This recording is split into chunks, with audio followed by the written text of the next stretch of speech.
നമുക്ക് നിധിയുടെ സുധീഷിന്റെ നാളത്തെ നല്ലൊരു കഥ കേട്ടാലോ? എല്ലാ ദിവസവും ഉച്ചയ്ക്ക് നിധിയുടെ സുധീഷിന്റെ പിറ്റേ ദിവസത്തെ വിശേഷങ്ങൾ ചാനലിനകത്ത് അപ്ലോഡ് ചെയ്യുന്നുണ്ട് കേട്ടോ. അതോടൊപ്പം തന്നെ മറ്റൊരു കാര്യം, ഇന്നലെ ഉച്ചയ്ക്ക് ഞാൻ നെക്സ്റ്റ് ബിക്ക് സ്റ്റോറിയും കാര്യങ്ങളൊക്കെ ചാനലിനകത്ത് അപ്ലോഡ് ചെയ്തിട്ടുണ്ടായിരുന്നേ. കാണാൻ താല്പര്യമുള്ളവർ കയറി കാണാൻ ശ്രമിക്കണം കേട്ടോ. അങ്ങനെ നമ്മൾ കാണുന്ന ഒടുവിൽ നിധി സുഭാഷിനെ സമാധാനിപ്പിക്കുകയാണ്. പോട്ടെ സുഭാഷ് ചേട്ടാ, സുഭാഷ് ചേട്ടനെ വിധിച്ചിട്ടില്ലെന്ന് കരുതിയാൽ മതി സുനന്ദയെ. അത് കേട്ട് കഴിഞ്ഞപ്പോൾ സുഭാഷ് പറഞ്ഞു, എന്ത് ചെയ്യാനാ, ഞാൻ അവളുടെ സന്തോഷം മാത്രമേ നോക്കിയുള്ളൂ. ഒരു പക്ഷേങ്കിൽ അവളും ഞാനും തമ്മിലുള്ള വിവാഹം നടന്നിട്ടുണ്ടെങ്കിൽ അവളുടെ അച്ഛനും അമ്മയും എന്തെങ്കിലും ചെയ്താൽ പിന്നെ അവൾക്ക് സ്വസ്ഥത സമാധാനത്തോടും കൂടി എന്നോടൊപ്പം ജീവിക്കാൻ പറ്റുമോ? ഇപ്പം എല്ലാവരും എന്നെ കുറ്റപ്പെടുത്തുമായിരിക്കും. ഞാൻ കാരണമാണ്, എല്ലാത്തിനും കാരണം ഞാനാണ്. ഒരു പക്ഷെ ഞാനൊന്നും മനസ്സ് വെച്ചിരുന്നെങ്കിൽ അവൾ ഈ വീട്ടിൽ നിന്നേനെന്നൊക്കെ സുധീഷും ഹരീഷും എല്ലാവരെയും കുറ്റപ്പെടുത്തുന്നുണ്ട്. പക്ഷേങ്കിൽ അങ്ങനെ വന്നിട്ടുണ്ട് പിന്നീടുണ്ടാകുന്ന ഭവിഷ്യത്തിനെ കുറിച്ച് മാത്രം ഞാൻ ചിന്തിച്ചത്.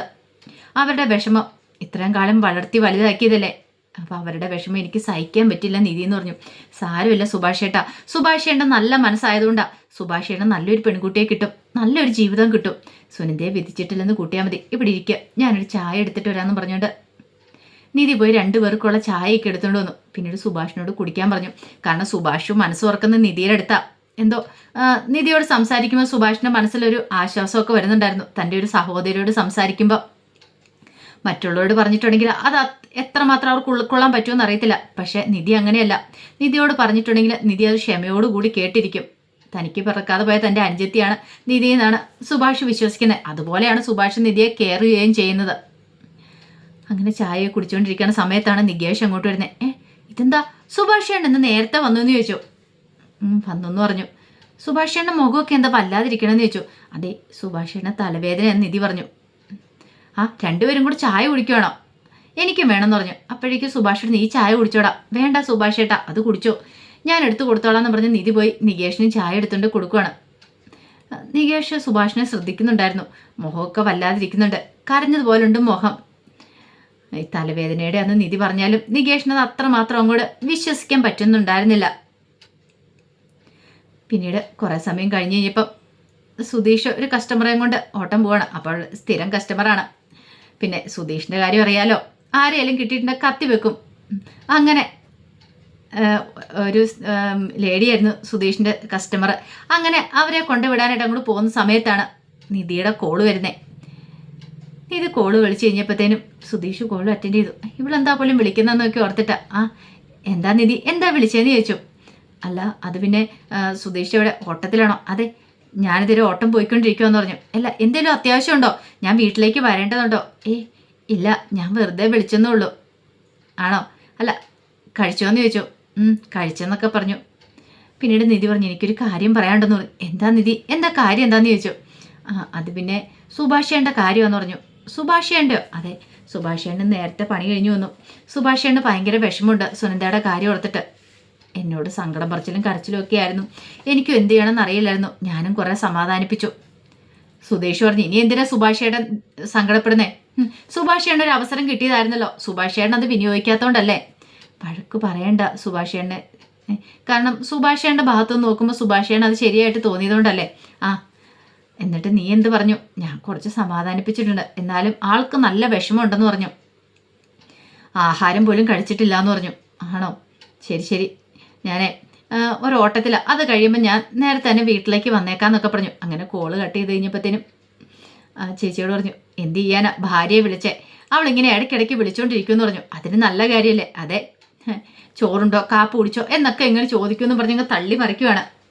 പിന്നെ അവളുടെ മനസ്സിൽ എന്തെങ്കിലും ഒരു വിഷമം ഉണ്ടായിട്ടുണ്ടെങ്കിലും അപ്പം തന്നെ അവൾ വിളിക്കുമെന്ന് പറഞ്ഞു. ചേട്ടൻ്റെ മനസ്സിലെ സങ്കടം വേദന പറയാനായിട്ട് ഇപ്പോൾ അവൾ വിളിച്ചതെന്ന് പറഞ്ഞു. ചേട്ടൻ ഒരു പെണ്ണിനെ പ്രേമിച്ചായിരുന്നു, എന്ത് ചെയ്യാനാ, ആ പെണ്ണിൻ്റെ കല്യാണം കഴിഞ്ഞെന്ന് പറഞ്ഞു. ആണോ? അയ്യോ, അപ്പം അതാണല്ലേ കാര്യം. അതെ, അപ്പം അതുകൊണ്ട് ചേട്ടൻ വിഷമിച്ചിരിക്കുക. അപ്പം അവൾക്കത് കണ്ടിട്ട് സഹിക്കുന്നില്ല എന്ന് പറഞ്ഞു. അപ്പം നല്ല പെൺകുട്ടിയാണല്ലോ എന്നൊക്കെ ഇങ്ങനെ സുധീഷിനോട് പറയണം. സുധീഷ് പറഞ്ഞു, അതെ, അവൾ നല്ല പെൺകുട്ടിയാ, അതുകൊണ്ടാണല്ലോ മാഡം ഞാനും അവളും തമ്മിലുള്ള കല്യാണം നടന്നേന്നൊക്കെ പറഞ്ഞു. കുറച്ച് സമയം കഴിഞ്ഞപ്പോൾ നിധിയുടെ ഫോണിലേക്ക് ഒരു കോള് വരുന്നുണ്ട്. അപ്പം നിധി ഇൻ്റർവ്യൂ അറ്റൻഡ് ചെയ്യാൻ പോകുന്ന ആ കമ്പനിയിൽ നിന്നായിരുന്നു. അതെ, നിങ്ങൾ ആദ്യത്തെ ഘട്ടത്തിൽ വിജയിച്ചല്ലോ, അപ്പോൾ ഇനി 2ാമത്തെ ഘട്ടം നാളെ 10 മണിക്ക് നടത്തുന്നുണ്ട്. അപ്പം നിങ്ങൾ നാളെ 10 മണിയാകുമ്പോഴത്തേനും കമ്പനി ഹാജരാവണമെന്ന് പറഞ്ഞു. ശരിയെന്ന് പറഞ്ഞ് നിധി കോള് കട്ട് ചെയ്തു. നിധിക്ക് സന്തോഷമായി. ആദ്യത്തെ ഘട്ടം അങ്ങനെ വിജയകരമായി പാസ്സായെങ്കിലും ഇനി രണ്ടാം ഘട്ടം എങ്ങനെയാണെന്നും അറിയത്തില്ല. നല്ല ടഫായിരിക്കും, എന്നാലും സാരമില്ല എന്നൊരു ചിന്തയായിരുന്നു. അറ്റൻഡ് ചെയ്യണം, കിട്ടുവാണെങ്കിൽ കിട്ടട്ടെ എന്നൊരു ചിന്തയൊക്കെ നിധിയുടെ മനസ്സിലും ഉണ്ടായി. അങ്ങനെ വൈകുന്നേരമായി കഴിഞ്ഞപ്പം സുധീഷ് വീട്ടിലേക്ക് വരുവാണ്. അപ്പോൾ ഹരീഷിനെ കൂട്ടിക്കൊണ്ടാണ് വരുന്നത്. വരുന്ന സമയത്ത് സുധീഷ് പറഞ്ഞു, എന്ത് ചെയ്യാൻ പറ്റും, ഭയങ്കര വിഷമ സുഭാഷേണ്. ഇന്ന് നിധി എന്നെ വിളിച്ചിട്ട് കാര്യങ്ങൾ പറഞ്ഞ് എന്ത് ചെയ്യാനെന്ന് പറ. നിധിയുടെ മനസ്സിൽ എന്തെങ്കിലും ഒരു വിഷമം ഉണ്ടെങ്കിൽ അവൾ അപ്പം തന്നെ എന്നെ വിളിക്കുമെന്ന് പറഞ്ഞു. ഇത് കേട്ടപ്പോൾ ഹരീഷ് പറഞ്ഞു, നീ അത്രയും അങ്ങോട്ട് ഇതാവൊന്നും വേണ്ട. എന്താടാ, ഞാൻ പറഞ്ഞത് സത്യമാ, നിനക്ക് സംശയം ഉണ്ടോയെന്ന് ചോദിച്ചു. നിധി എന്നെ വിളിച്ചായിരുന്നു, സുഭാഷേണ് ഭയങ്കര വിഷമം എന്നൊക്കെ പറഞ്ഞുകൊണ്ട്. അത് കേട്ടപ്പോൾ ഹരീഷ് പറഞ്ഞു, പാപം സുഭാഷേട്ടന് സുനിതയെ കിട്ടാത്തതിൻ്റെ വിഷമം ഉണ്ടെന്ന് പറഞ്ഞു. വിഷമിച്ചിട്ട് കാര്യമുണ്ടോ, കഴിയാനുള്ളതെല്ലാം കഴിഞ്ഞു പോയില്ലേ, എന്ത് ചെയ്യാനാ, ഇനി നമ്മൾ പറഞ്ഞിട്ട് കാര്യമൊന്നുമില്ല, അത് സുഭാഷേട്ടൻ തന്നെ വിചാരിക്കണമായിരുന്നു പറഞ്ഞു. ഹരീഷ് പറഞ്ഞു, അത് ശരിയാ, സുഭാഷേട്ടൻ്റെ കയ്യിലെ തെറ്റ്, നമ്മളൊക്കെ കയ്യേക്കാലെ പിടിച്ച് പറഞ്ഞല്ലേ സുഭാഷേട്ട സുനിതയുടെ കഴുത്തി താലി ആർത്താനായിട്ട്. എന്നിട്ട് സുഭാഷേട്ടൻ കെട്ടിയോ? ഇല്ലല്ലോ. എന്നിട്ട് ഇപ്പം സങ്കടപ്പെട്ടിരുന്നിട്ട് കാര്യമുണ്ടോയെന്ന് ചോദിച്ചു.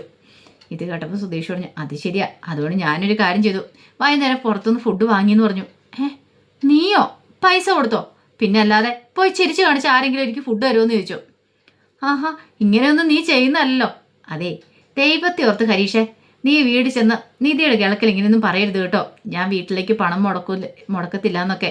അവൾ എന്നെക്കുറിച്ച് എന്ത് വിചാരിക്കും? പിന്നെ എന്ത് വിചാരിച്ചാലും എനിക്കെന്താ, ഇതാ നിന്റെയൊക്കെ കുഴപ്പം. എടാ, ഞാനൊക്കെ എന്ത് ചെയ്താലും നിനക്കൊന്നും ഒന്നും കണ്ണി കാണാനില്ല അല്ലേന്നൊക്കെ ഹരീഷിനോട് ചോദിക്കുക. പിന്നീട് സുധീഷ് പറഞ്ഞു, സുഭാഷേട്ടൻ ഇന്ന് ആഹാരം പാചകം ചെയ്യണ്ടേ, പാവമല്ലേ, അതുകൊണ്ടാണ് ഞാൻ വാങ്ങിയത്. പൊറോട്ടയും ചിക്കനും ബിരിയാണി എല്ലാം വാങ്ങിയിട്ടുണ്ടെന്ന് പറഞ്ഞു. എല്ലാവരും സന്തോഷത്തോട് വൈകുന്നേരം ഇരുന്ന് കഴിക്കണമെന്ന് പറഞ്ഞു. അങ്ങനെ അവർ വീട്ടിലേക്ക് വരുവാണ്. ഈ സമയത്ത് നികേഷ് സുഭാഷിൻ്റെ അടുത്ത് തന്നെ ഉണ്ട്. കുറച്ച് കഴിഞ്ഞപ്പോൾ സുഭാഷ് പറഞ്ഞു, ഞാൻ പോയി എന്തെങ്കിലും ആഹാരം ഉണ്ടാക്കാൻ വൈകുന്നേരം നമുക്ക് കഴിക്കണ്ടെന്ന് ചോദിച്ചു. നികേഷ് പറഞ്ഞു, സുഭാഷ് എന്നെ ഇവിടെ ഇരിക്കുക, ഇപ്പം പോയാൽ വേണ്ടാന്ന് പറഞ്ഞു. അത് പറഞ്ഞാൽ ശരിയാകത്തില്ലെന്ന് പറഞ്ഞു. അപ്പോഴേക്കുമാണ് ഹരീഷും സുധീഷും കൂടെ അങ്ങോട്ടേക്ക് വരുന്നത്. അങ്ങനെ അവർ വന്നു കഴിഞ്ഞപ്പോഴത്തേനും നികേഷ് ചോദിച്ചു, ഇതെന്താ സുധീഷയുടെ കഴിക്കാത്ത? അതെ, നമുക്ക് വൈകുന്നേരം കഴിക്കാനുള്ള ആഹാരമാണ്. സുഭാഷോട് എന്തിനാടാ പുറത്തുനിന്ന് മേടിച്ച് പൈസ വെറുതെ കളയണേ, ഞാനിവിടെ ഉണ്ടാക്കില്ലേന്ന് ചോദിച്ചു. സുഭാഷ് എൻ്റെ ആഹാരം കഴിച്ച് ഞങ്ങൾ മടുത്തു, എന്തൊരു ബോറാ, അതുകൊണ്ട് ഇത്ര രുചിയോടുകൂടി കഴിക്കാൻ ഓർത്താ പുറത്തുനിന്ന് വാങ്ങിച്ചെന്ന് പറഞ്ഞു. ഇത് കേട്ടോണ്ടാണ് നിധി അങ്ങോട്ടേക്ക് വരുന്നത്. പിന്നീട് നിധിയുടെ കയ്യിലേക്ക് ആ കവർ കൊടുത്തിട്ട് പറഞ്ഞു, നീ പ്ലേറ്റൊക്കെ എടുത്ത് വെച്ച് എല്ലാവർക്കും കൊടുക്കാൻ പറഞ്ഞു. ആ സമയത്ത് നിധി പറഞ്ഞു, പോയി കൈ കഴുകിയിട്ട് വരാൻ പറഞ്ഞു. അതും പറഞ്ഞ് നിധി പ്ലേറ്റ് എടുക്കാൻ അകത്തേക്ക് അങ്ങോട്ട് കയറിപ്പോയി. അപ്പോഴേക്കും ഹരീഷ് പറഞ്ഞു, കണ്ടില്ലേ, നീ കൈ കഴിയില്ലെന്ന് നിധിക്ക് തോന്നിക്കാണും. ഈ തിരുവനന്തപുരത്തെ ചെളി മൊത്തം നിന്റെ കയ്യിലുണ്ടെന്നാ നിധി വിചാരിച്ചിരിക്കുന്നത്, അതാ നിന്നോട് കൈ കഴുകാൻ പറഞ്ഞെന്ന് പറഞ്ഞു. അത് കേട്ടപ്പം സുധീഷ് പറഞ്ഞു, നീ കൂടുതലൊന്നും ആളാവണ്ടെന്ന് പറഞ്ഞിട്ട് പോയി കൈ കഴുകാനായിട്ട് അങ്ങോട്ട് പോയി. അങ്ങനെ കൈയെല്ലാം കഴുകി വന്ന് നിധി സുഭാഷും കൂടെ കൂടിയിട്ട് എല്ലാവർക്കും വിളമ്പിയൊക്കെ കൊടുക്കുന്നുണ്ട്. പക്ഷേ സുഭാഷിന് കഴിക്കാൻ പറ്റുന്നില്ല. സുഭാഷിന് തൊണ്ടേന്ന് താഴേക്ക് ഇറങ്ങണില്ല. ഇങ്ങനെ പാത്രത്തിനകത്ത് വിരവിക്കൊണ്ടിരിക്കുക. സുഭാഷിന് മനസ്സിൽ സുനന്ദയുടെ മുഖമായിരുന്നു. കല്യാണം കഴിഞ്ഞു ആ ഇറങ്ങി വരുന്ന ആ രംഗമായിരുന്നു മനസ്സറിയുണ്ടായിരുന്നേ. അപ്പോഴേക്കും ഹരീഷ് ചോദിച്ചു, എന്താ സുഭാഷ് ചേട്ടാ, സുഭാഷ് ചേട്ടൻ എന്താ കഴിക്കാത്തെന്ന് ചോദിച്ചു. അത് കേട്ടപ്പോൾ സുഭാഷ് പറഞ്ഞു, ഒന്നുമില്ലാന്ന് പറഞ്ഞു. ആ സമയത്ത് സുധീഷിനോട് നികേഷ് പറഞ്ഞു, എന്ത് ചെയ്യാനാ, സുഭാഷ് ചേട്ടന് ഭയങ്കര വിഷമമാണ്, ഇന്ന് കരയുമായിരുന്നു.